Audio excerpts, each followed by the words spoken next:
ईश्वर पवित्र नाम रे आप मानक समस्त को मोर नमस्कार और आज शिक्षा मध्य को आप मानक प्रत्येक को मु स्वागत जनाऊँगी। प्रिय श्रोता माने आज शीर्षक होची प्रथम बड़ दिन पर्व। प्रथम बड़ दिन पर्व प्रिय माने आप माने भावुथिबे प्रथम बड़ दिन पर्व कोटे हितला केमिति हितला किपरि हितला ओ केहु मानकु नहीं कि हितला ताहा जानिबा पई आप मानकर जिज्ञासा होई तो आतुर होथिबो। तो आसंतु आज शिखिबा एक आश्चर्य कथा यह जे प्रथम बड़ दिन पर्व कौनसी मंडली भितरे सेलिब्रेट हेई नथिला मध्य सेटारे कौनसी पालक नथिले किंबा कौनसी सुसमाचार प्रचारक नथिले बा कौनसी विश्वासी माने नथिले बा कौनसी डिकन्स माने नथिले किंतु प्रथम बड़ दिन पर्वटी पालित होइथिला। आउ जेहु प्रथम बड़ दिन पर्वटी की हम माने बाइबल रे लिखित देखुछु बाइबल रे लिखित हेबाटाको हम माने पाइबाको पाउछु। तो आप मानकर जिज्ञासा निश्चय होथिबो कि कोट ताहा लिखाई छै बाइबल पृष्ठरे आसंतु हम माने पढ़िबा को जिबा ताहा आपण माने पाइबे। लोकलिखित सुसमाचार तार दुई पर्वर मु 8 पदर किछि अंश मु पढुअछि। सेही अंचल रे केतेक मेषपालक पदारे रात्रि रे रही सेमानक पल जगुथिले। प्रभुंकर जने दूत सेमानक निकट उपस्थित हेले पुणी प्रभुंकर गौरवर ज्योति सेमानक चतुर्दिगरे प्रकाशित हेला आउ से माने अतिशय भयग्रस्त हेले। सेतिरे दूत सेमानक कहिले भय कर नाही, देख मु समस्त लोकंकर अत्यंत आनंदजनक सुसमाचार तुमानकु जणुअछि, कारण आजि दाऊदंक नगरे तुमानक निमंते त्राणकर्ता जन्म ग्रहण करिअछंती, से ख्रीष्ट प्रभु। प्रिय श्रोता माने प्रथम बड़ दिन जेपरि आपको मु कहितली प्रथम बड़ दिन पर्वटी कौनसी मंडली मध्य हेई नथिला किंबा से जगह कौनसी पालक नथिले कि प्रचारक नथिले कि डिकन नथिले कि कौनसी विश्वासी नथिले कि सेठी कौनसी डेकोरेशन भी हेई नथिला किबा सेठी कौनसी लाइट नथिला किबा सेठी कौनसी म्यूजिक भी नथिला। किंतु प्रिय श्रोता माने एक आश्चर्य विषय से जगह किए प्रचार कले जानिछंती, से जगह प्रचार कले स्वर्गर दूत, से जगह प्रचार कले स्वर्गर दूत। आउ केहु मानक मध्य प्रचारित होइतला जानिछंती, को मानक मध्य प्रचार होइतला आप माने भाबुथिबे विश्वासी मानक मध्य हेइतिबो नोहे, विश्वासी मानक मध्य प्रचार हेइ नाही तो मेषपालक मानक मध्य प्रचार हेइछि। आउ ताहा प्रथम गॉस्पेल थिला। प्रिय श्रोता माने आश्चर्य कथा यह जे आज आम माने ख्रीष्टमास सेलिब्रेशन कोठे करू, मंडली भितरे करू ना मंडली बाहर करू, किंतु प्रथम ख्रीष्टमास सेलिब्रेशन बाहर हेइतला, पदार हेइतला, ओपन फील्ड रे हेइतला, मुक्त आकाश रे हेइतला। आउ सेठी कोनोसी डेकोरेशन नथिला। आज प्रश्न उठे मंडली मध्य डेकोरेशन हेबा निमंते लड़ाई झगड़ा हुए। जदि गोटे डेकोरेशन भल लागलानी ताले कंप्लेन दिया जाए आ गोटे डेकोरेशन करिवा पई। आज विभिन्न प्रकार डांस विभिन्न प्रकार म्यूजिक सब सेठी रुहे, किंतु प्रिय प्रभुଙ୍କ संतान माने प्रथम ख्रीष्टमास सेलिब्रेशन आज ख्रीष्टमास सेलिब्रेशन मध्य बहुत बड़ व्यवधान अटे। सेठी किए प्रचार करथिले? दूत प्रचार करथिले। को मानक मध्य प्रचार हेइतला? परित्राण विहीन लोक मान पाखरे प्रचार हेइतला। आज आम माने मंडल रे को मानक मध्य प्रचार करिवा पई आमने प्लान करूछु, आम माने योजना करूछु। ख्रीष्टमास र मेसेज कहा पाए? विश्वासी मानक पाए 50-60 वर्ष रु जेहु सुसमाचार से माने शुणी आछंती से मानक पाए ना जो माने थोरडी सुसमाचार शुणी नांती से मानक पाए। प्रिय प्रभु को लोक माने एक बुद्धि आउ ज्ञान सहित विवेचना करिवार अछि, माने भाबियार अछि, विचार करार अछि। वर्ष वर्ष सारा जो मानक निकट रे ईश्वर वाक्य प्रचारित होउछि, प्रचारित हेई चली এই ଖ୍ରୀଷ୍ଟମାସ ଦିନରେ ତ ଅତ୍ୟନ୍ତ ଆମମାନେ ସେଇ ସୁସମାଚାର ଅନ୍ୟମାନଙ୍କ ନିକଟରେ ପ୍ରଚାର କରିବାର ବ୍ୟବସ୍ଥା କରିଥାନ୍ତୁ। କାରଣ ଏହା ଈଶ୍ୱରଙ୍କ ଯୋଜନା ଥିଲା।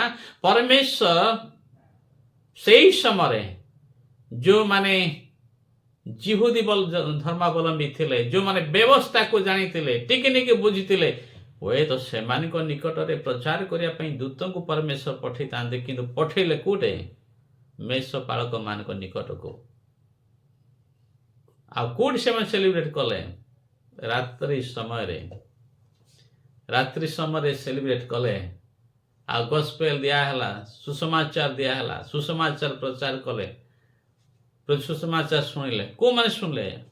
ଯେଉଁମାନେ ବିଶ୍ୱାସୀ ନୁହନ୍ତି, ଯେଉଁମାନେ କେବେ ପ୍ରଭୁଙ୍କର କଥା ଶୁଣି ନାହାନ୍ତି, ପ୍ରଭୁଙ୍କର ବାକ୍ୟ ଶୁଣି ନାହାନ୍ତି, ସେମାନଙ୍କ ନିକଟରେ ସୁସମାଚାର ପ୍ରଚାର ହେଲା।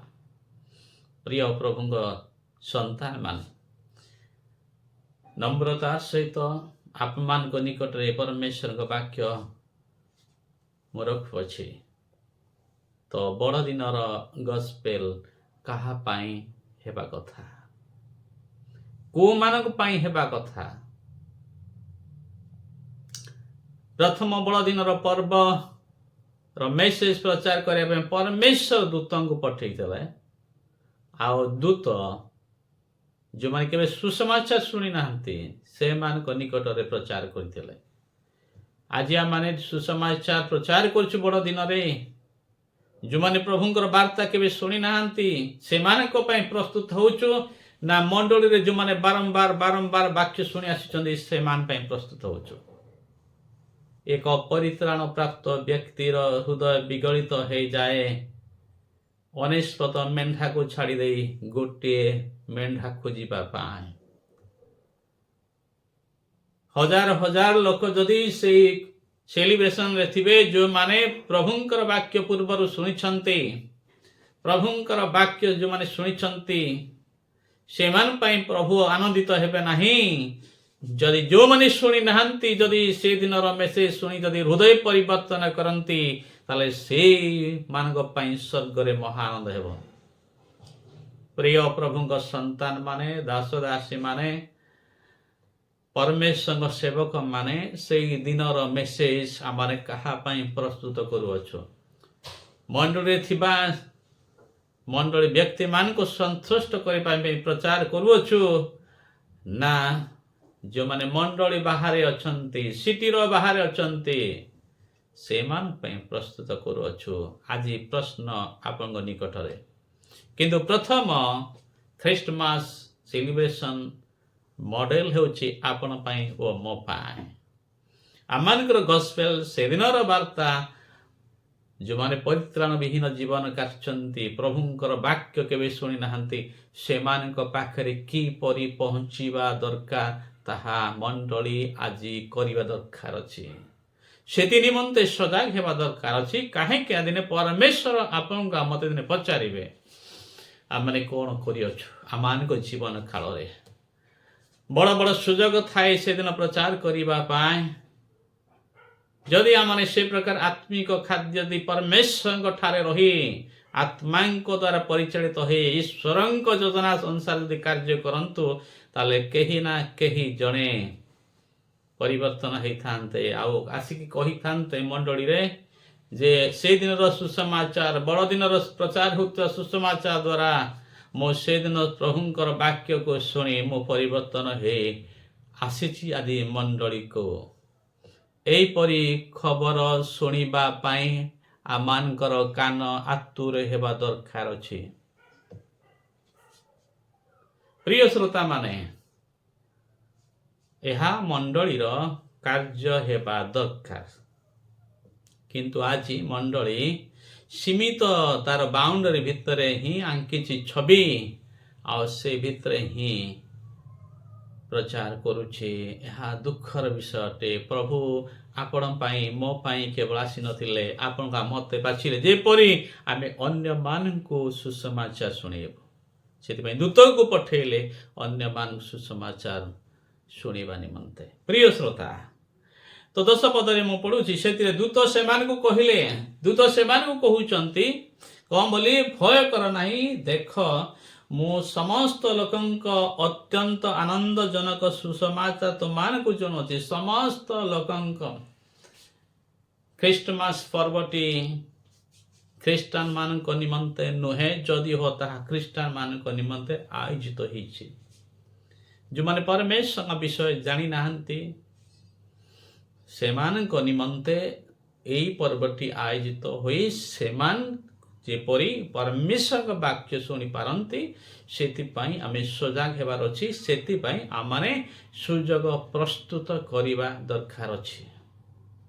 ଆଉ ଯଦି ତାହା କରୁନାହୁଁ ତାହେଲେ ଆମମାନେ କ'ଣ କରୁଛୁ ତାହା ଟିକେ ବିବେଚନା କରିବାର ଆବଶ୍ୟକତା ରହିଅଛି। ପ୍ରିୟ ପ୍ରଭୁଙ୍କ ସନ୍ତାନ ମାନେ, ତ ଏଇଠି ଦୂତ ପ୍ରଚାର କରୁଛନ୍ତି। ତ 11 ପଦ ଲେଖାଯାଏ। 11 ପଦରେ କ'ଣ କହେ? କାରଣ ଆଜି ଦାଉଦଙ୍କ ନଗରରେ ତୁମମାନଙ୍କ ନିମନ୍ତେ ତ୍ରାଣକର୍ତ୍ତା ଜନ୍ମ ଗ୍ରହଣ କରିଅଛନ୍ତି, ସେ ଖ୍ରୀଷ୍ଟ ପ୍ରଭୁ। ପ୍ରିୟ ଶ୍ରୋତା ମାନେ, এই କଥା ଅନେକ ଶୁଣି ନାହାନ୍ତି ଯେ ସେମାନଙ୍କ ନିମନ୍ତେ ଜଣେ ତ୍ରାଣକର୍ତ୍ତା ଏହି ଜଗତରେ ଜନ୍ମ ଗ୍ରହଣ କରିଥିଲେ, ଆଉ ସେ ପରିତ୍ରାଣ ମନୁଷ୍ୟର ପାପ କ୍ଷମା ନିମନ୍ତେ ସମସ୍ତ ମୂଲ୍ୟ ଦେଇସାରିଛନ୍ତି ବୋଲି। କାରଣ ପ୍ରତ୍ୟେକ ମଣିଷ ସ୍ୱର୍ଗକୁ ଯିବା ପାଇଁ ଇଚ୍ଛା କରେ। ପ୍ରତ୍ୟେକ ମଣିଷ ସ୍ୱର୍ଗକୁ ଯିବି ବୋଲି ତାହାର ହୃଦୟର ବାଞ୍ଛା ଅଟେ, ତା ହୃଦୟ ଡାକେ। କିନ୍ତୁ ଅନେକ ବାଟବଣା ହେଇଛନ୍ତି। ସେ ଅନେଶ୍ୱତ ମେଣ୍ଢାଟି ଥିଲେ କିନ୍ତୁ ଗୋଟିଏ ମେଣ୍ଢା ବାଟବଣା ହେଇଥିଲା। ସେହିପରି ଅନେକ ବାଟବଣା ହେଇଛନ୍ତି, ଅନେକ ରାସ୍ତା ଅଟକେଇ ଦେଇଛନ୍ତି। ଆଉ ସେଥିପାଇଁ ସେମାନେ ସତ୍ୟ ଈଶ୍ୱରଙ୍କ ନିକଟକୁ ଆସିପାରି ନାହାନ୍ତି। ସେମାନଙ୍କ ପାଖରେ ପହଞ୍ଚିବାର ଦାୟିତ୍ୱ, ସେମାନଙ୍କ ଲାଗିଥିବା ଦଉଡ଼ିକୁ ଫିଟେଇ ଦେବାର ଦାୟିତ୍ୱ ଆପଣଙ୍କର ମୋର ଅଟେ। ସେଥିପାଇଁ କୌଣସି ନିଜ କାମରେ ଏକ୍ସକ୍ୟୁଜ୍ ନ କରି ଏ ସମସ୍ତ କାର୍ଯ୍ୟ କରିବାର ଆବଶ୍ୟକତା ଅଛି। ହଁ, ତାଡ଼ନା ନୂଆ ବିଷୟ ନୁହେଁ, ତାଡ଼ନା ନୂଆ ବିଷୟ ନୁହେଁ, ଆଉ ତାଡ଼ନା ଆଜିର ନୁହେଁ। ସତ୍ୟର ବିପକ୍ଷରେ ଅସତ୍ୟ ସର୍ବଦା ଠିଆ ହେଇଛି। ଅନ୍ଧକାର ଆଲୁଅ ବିରୋଧରେ ନିଶ୍ଚୟ ଠିଆ ହେଇଛି। ଆଲୁଅ ଘୁଞ୍ଚିଗଲେ ଅନ୍ଧକାର ମାଡ଼ି ଆସେ। ଆମେ ଜାଣିଅଛୁ କି ବିନାଶ ପ୍ରାପ୍ତ ହେଉଥିବା ଲୋକମାନଙ୍କ ନିମନ୍ତେ ଈଶ୍ୱରଙ୍କର ବାର୍ତ୍ତା ମୂର୍ଖତା ଅଟେ। କିନ୍ତୁ ବିନାଶ ପ୍ରାପ୍ତ ହେଉଥିବା ଲୋକମାନେ ତ ଆମମାନଙ୍କୁ କେବେ ସମର୍ଥନ କରିବେ ନାହିଁ, କେବେ ବି ସୁସମାଚାର ସମର୍ଥନ କରିବେ ନାହିଁ। ଆପଣମାନେ ଜାଣିଛନ୍ତି ବିନାଶ ପ୍ରାପ୍ତ ହେଉଥିବା ଲୋକମାନେ କେବଳ ଯେ ମଣ୍ଡଳୀରେ ବାହାରେ ଅଛନ୍ତି ତାହା ନୁହେଁ। ବିନାଶ ପ୍ରାପ୍ତ ହେଉଥିବା ଅନେକ ଲୋକମାନେ ମଧ୍ୟ ମଣ୍ଡଳୀ ଭିତରେ ରହିଛନ୍ତି। ସେମାନେ ଅଭିନୟ କରୁଛନ୍ତି ବିଶ୍ୱାସୀ ପରି, କିନ୍ତୁ ସେମାନେ କାର୍ଯ୍ୟ କରନ୍ତି ଠିକ୍ ସମୟରେ ଖ୍ରୀଷ୍ଟଙ୍କ ବିରୁଦ୍ଧର। ଜ୍ୱଳନ୍ତା ଉଦାହରଣ ସ୍ୱରୂପ ହେଉଛନ୍ତି ଇସ୍କାରିତ ଯିହୁଦା, ଯିଏକି ପ୍ରଭୁ ଯୀଶୁ ଖ୍ରୀଷ୍ଟଙ୍କ ସହିତ ଥିଲେ। 3.5 ବର୍ଷ ତାଲିମ ପ୍ରାପ୍ତ ହୋଇଥିଲେ। ସେ ପ୍ରକାର ବ୍ୟକ୍ତି ଦିନେ ଯୀଶୁଙ୍କୁ ଧରେଇଲେ। ବିରୋଧୀ କେବଳ ସେମାନେ ନୁହନ୍ତି ଯେଉଁମାନେ ସୁସମାଚାର ଶୁଣି ନାହାନ୍ତି, ବିରୋଧୀ ମଣ୍ଡଳୀ ଭିତରେ ମଧ୍ୟ ଅଛନ୍ତି।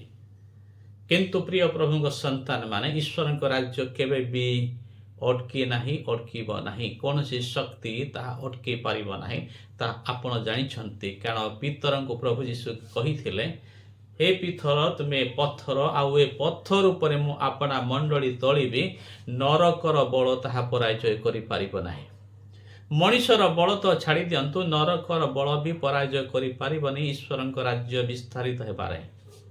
ଏ ଛାର ମଣିଷ ଆଜି ଯାହାର ବଳ ଅଛି, ବଡି ଅଛି, ମସଲ୍ସ ପାୱାର ଅଛି, କିଛି ଧନ ଅଛି, କିଛି ପାୱାର ଅଛି, କାଲି ସେ ନଥିବ। କାଲି ସେ ନଥିବ। ଆଉ ସେ ନ ଜାଣି ନ ବୁଝି ପରମେଶ୍ୱରଙ୍କ ବିରୁଦ୍ଧରେ ଉଠୁଅଛି। କାରଣ ସେ ଜାଣି ନାହିଁ କ'ଣ କରୁଅଛି। ଆଜି ଅନେକ ଅଜ୍ଞାତରେ ପ୍ରଭୁଙ୍କ ବିରୁଦ୍ଧରେ ଉଠୁଛନ୍ତି, ପ୍ରଭୁଙ୍କ ଲୋକମାନଙ୍କ ବିରୁଦ୍ଧରେ ଉଠୁଛନ୍ତି। କିନ୍ତୁ ପ୍ରଭୁ ସେମାନଙ୍କୁ କ୍ଷମା ଦେଇଅଛନ୍ତି। ସେ କ୍ଷମାର ହୃଦୟକୁ ବୁଝିପାରିବେନି, କ୍ଷମାର ମାନିକୁ ସେମାନେ ବୁଝିପାରନ୍ତି ନାହିଁ। ଖ୍ରୀଷ୍ଟାନ ମାନେ ଯେ କ୍ଷମା ଦିଅନ୍ତି ସେମାନେ ଦୁର୍ବଳ, ସେମାନେ ବୁଦ୍ଧୁ ଏଥିପାଇଁ ନୁହେଁ, ସେମାନେ ଏକ ହାଇ ଷ୍ଟାଣ୍ଡାର୍ଡ ଲାଇଫ୍ କାଟୁଛନ୍ତି, ଏକ ହାଇ ଷ୍ଟାଣ୍ଡାର୍ଡ ଲେଭେଲର ଆତ୍ମିକ ଜୀବନ କାଟୁଛନ୍ତି, ଯାହାକି ଜଗତ ନିକଟରେ ମୂର୍ଖତା ମାତ୍ର। ତାହା ଜଗତ ବୁଝିପାରେ ନାହିଁ। ସେଥିପାଇଁ ତାଡ଼ନା ସବୁବେଳେ ରହିଥିବ, ରହି ଆସୁଥିବ, ଚାଲିଥିବ। ସେଥିପାଇଁ ଆମମାନେ ପଛଘୁଞ୍ଚା ହେବାନି, ଭୟଭୀତ ହେବା ନାହିଁ, ବରଂ ଆମମାନେ ସାହସର ସହିତ ଆଗକୁ ବଢ଼ିବା। କାରଣ ଆମେ ଜାଣିଛୁ, ଆମେ ବୁଝିଛୁ, ଆମେ ଯେଉଁ ପ୍ରଭୁ ପାଇଁ କଷ୍ଟ ଭୋଗ କରୁଛୁ, ପ୍ରଭୁ ଆମ ପାଇଁ ପୁରସ୍କାର ରଖିଛନ୍ତି। ଆଉ ଯେଉଁମାନେ ଆଜି ଖ୍ରୀଷ୍ଟଙ୍କର ବିରୋଧାଚରଣ କରୁଛନ୍ତି, ସେମାନଙ୍କ ପାଇଁ ବିନାଶ ରହିଅଛି। କାରଣ ବିନାଶ ପ୍ରାପ୍ତ ହେଉଥିବା ଲୋକମାନଙ୍କ ନିମନ୍ତେ କ୍ରୁଶର କଥା ମୂର୍ଖତା ଘଟେ। ତ ପ୍ରିୟ ପ୍ରଭୁଙ୍କ ସନ୍ତାନମାନେ, ଆସନ୍ତୁ ଏହି ବଡ଼ଦିନକୁ ଏକ ପ୍ରକୃତ ବଡ଼ଦିନ ଭାବରେ ପାଳନ କରିବା। ପ୍ରଭୁ ଯେଉଁ ପ୍ରକାର ଚାହାନ୍ତି, ପରମେଶ୍ୱରଙ୍କ ବାକ୍ୟ ଯେଉଁ ପ୍ରକାର କୁହେ ଆମମାନଙ୍କୁ, ସେପରି ପାଳନ କରିବା, ତ ତାହା ସ୍ମରଣୀୟ ହୋଇ ରହିଯିବ। ପ୍ରଥମ ଖ୍ରୀଷ୍ଟମାସ ସେଲିବ୍ରେସନ୍ ବାଇବଲ ପୃଷ୍ଠାରେ ଲିଖିତ ଏହି ସ୍ମରଣ ହିଁ ରହିଲା। ତ ଏ ବର୍ଷ ଆମେ ସେ ପ୍ରକାର ଖ୍ରୀଷ୍ଟମାସ ସେଲିବ୍ରେଟ୍ କରିବା, ଯାହାକି ସ୍ମରଣ ହିଁ ରହିବ, ସ୍ମରଣ ପୁସ୍ତକରେ ଲିଖିବଦ୍ଧ ହେବ ଯେ ଏହି ବର୍ଷର ସେମାନଙ୍କର ମୋ ଉଦ୍ଦେଶ୍ୟରେ କରିଥିବା ପାଳନ ସବୁଦିନ ପାଇଁ ଲିଖିତ ରହିଲା। ଆଉ ସେମାନେ ସେଥିପାଇଁ ରିୱାର୍ଡ଼ ପାଇବେ, ଆୱାର୍ଡ଼ ପାଇବେ। ପ୍ରିୟ ପ୍ରଭୁଙ୍କ ସନ୍ତାନମାନେ, ମୁଁ ଆପଣମାନଙ୍କୁ ଏନକରେଜ୍ କରିବାକୁ ଚାହେଁ, ଡେକୋରେସନ୍ ଗୁରୁତ୍ୱ ଦିଅନ୍ତୁ ନାହିଁ, କେକ୍ କ୍ୟାଣ୍ଡେଲ୍ ଗୁରୁତ୍ୱ ଦିଅନ୍ତୁ ନାହିଁ। ଗୁରୁତ୍ୱ ଦିଅନ୍ତୁ ଯେ ଏହି ଖ୍ରୀଷ୍ଟମାସ ସେଲିବ୍ରେସନରେ ଯେପରି ଆମମାନେ ଯେଉଁମାନେ ପରିତ୍ରାଣ ବିହୀନ ଜୀବନ କାଟୁଛନ୍ତି, ସେମାନଙ୍କ ନିକଟରେ ସୁସମାଚାର ଯେପରି ପହଞ୍ଚେଇ ପାରିବ। ପ୍ରଭୁ ଆପଣମାନଙ୍କୁ ସମସ୍ତଙ୍କୁ ଆଶୀର୍ବାଦ କରନ୍ତୁ। ଯଦି ଏ ମେସେଜଟି ଭଲ ଲାଗିଥିବ, ଅନ୍ୟମାନଙ୍କୁ ମଧ୍ୟ ସେୟାର କରନ୍ତୁ, ଯଦ୍ୱାରା ସେମାନେ ମଧ୍ୟ ଏହି ମେସେଜର ଆଶୀର୍ବାଦ ପ୍ରାପ୍ତ ହେବେ। ନମସ୍କାର।